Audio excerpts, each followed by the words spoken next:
Здравствуйте. В штатном расписании городской больницы нет таких ставок, как мануальная терапия, иридодиагност, экстрасенс. Но на сегодняшний день врачи в нашем городе получили специализацию и занимаются частной практикой. Сегодня мы вам расскажем о иридодиагносте. Врач-гинеколог Максимова Ольга Ивановна. Ранее еще далеко древние врачи по радужке определяли состояние внутренних органов. Ольга Ивановна, что на сегодняшний день иридодиагностика? В Советском Союзе по-настоящему иридодиагностикой стали заниматься после 1967 года. В Москве есть институт, университет, вернее, да, имени Патриса Лумумбы. И там профессор Вельховер серьезно занимается этой проблемой. У них есть лаборатория по иридодиагностике. И уже буквально через 10 лет после начала широкой такой исследовательской работы они выпустили большую монографию «Иридодиагностика». Кроме того, в Москве профессор Шульпина очень много занималась этим делом. Да? И в настоящий момент в Советском Союзе есть несколько центров, которые всерьез занимаются этой проблемой. Это вот в университете имени Дружбы народов имени Патриса Лумумбы. Кроме того, значит, есть центр такой в Киевском институте онкологии, в научно-исследовательском институте гастроэнтерологии есть такой центр, который просто-напросто по радужке определяет даже степень сохранности органа, локализацию, например, болезненного очага. Это исключительный метод для диагностики. С какими заболеваниями приходят чаще к вам наши пациенты? Ну, заболевания разные совершенно. Надо сказать, что вообще это здоровье нации нашей очень плохое.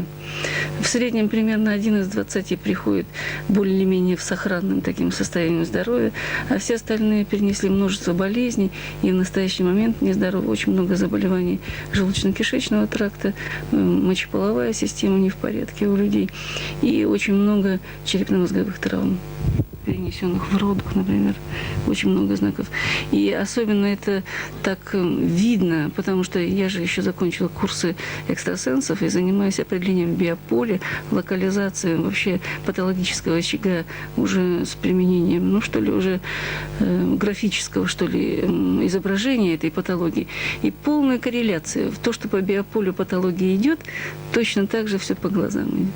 То есть один метод дополняет другой. Да, я даже сейчас не представляю, как это я раньше работала. Потому что, когда смотришь, разглядываешь радужку, ну, все видно. Представляете, человек как на ладони. Полная информация. Вообще, иридодиагностика – это исключительный метод. Просто. И чем вы используетесь в своей работе? Ну, во-первых, у меня есть, конечно, аппарат очень прекрасный. Это аппарат Елакс. Он назван по имени жреца Тутанхамона, который в далекие-далекие, значит, времена впервые широко так стал использовать иридодиагностику и даже применял забытую теперь методику снимков радужки на цветные пластинки.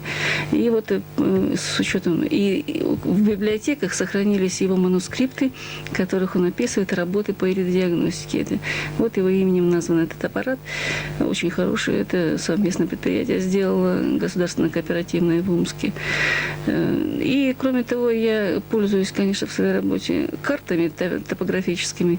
Это профессор нашего Вельховера. Очень полные карты. Хорошие, мне нравятся.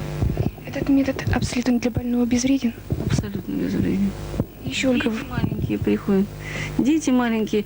Вот 3-4-летний ребенок спокойно сидит за аппаратом, полностью дает себя расшифровать. Ольга Ивановна, и как вам попасть? Попасть-то, в принципе, просто очень. Конечно, я предпочитаю работать с предприятиями, потому что, во-первых, это удобно людям, они не отрываются от семьи, от детей. И в течение рабочего дня так постепенно один за одним подходят и обследуются. И, кроме того, некоторые предприятия вообще изыскивают возможности и оплачивают обследование своих сотрудников. Это очень хорошо, конечно, молодцы. Спасибо большое.